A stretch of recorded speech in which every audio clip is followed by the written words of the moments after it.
Our name is Lawyers Farm. It used to be Lawyers Moonlight Maze.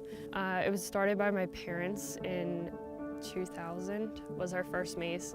My mom actually sat on top of the skid loader as my dad drove and gave him directions, and they cut their first maze. We didn't have a map, we didn't have anything. We were one of the first in the area.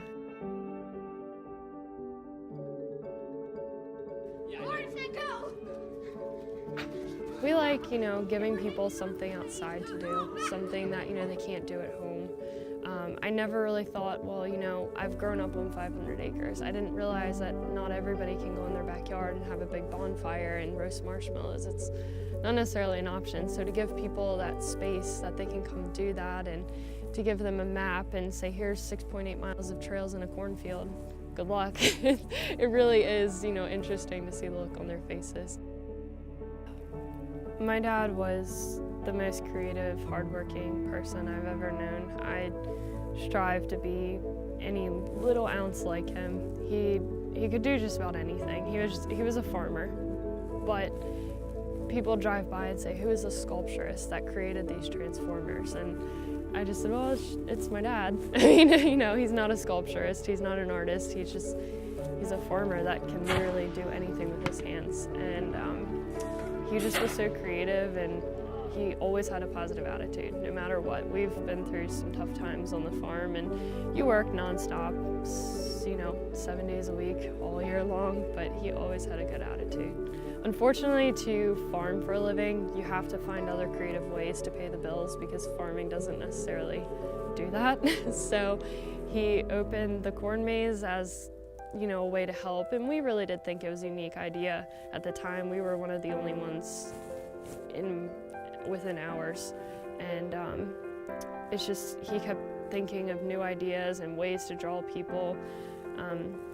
For instance, the pumpkin cannons. We went to pumpkin chunkin' when only a couple hundred people used to go, and no one really knew what it was, and he came home and said, I'm gonna build our own. The first one he built completely just from pieces.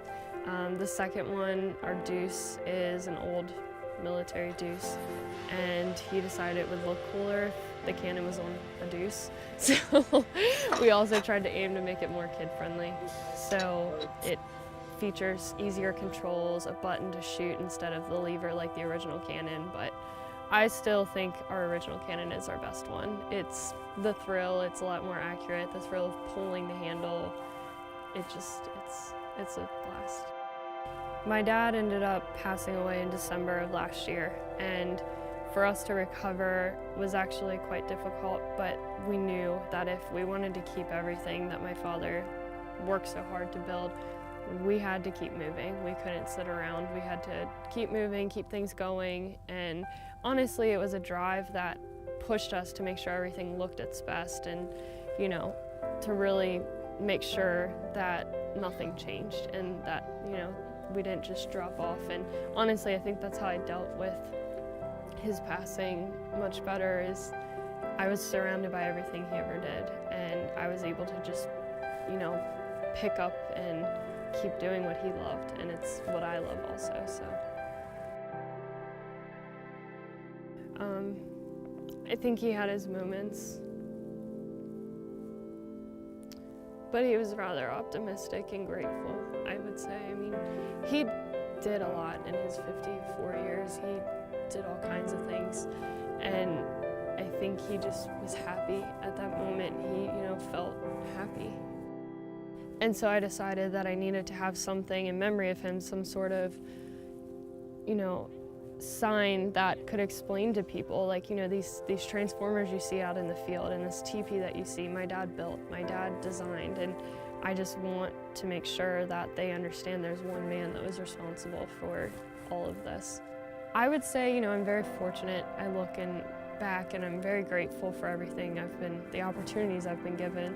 And I just want people to have a good time, to enjoy being out in the country, and to see that you can be creative. You can be creative and successful in life just by, doing something, going for, what your dreams are, and not just necessarily settling for what's, is not necessarily what you love.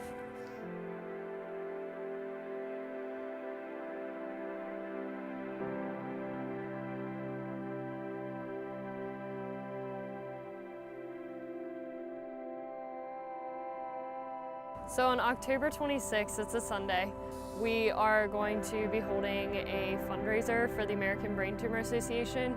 All proceeds that day are going to be donated in memory of our dad and others who have lost their lives to brain tumors. It's a cause that means a lot to us because there isn't enough research and not enough funding.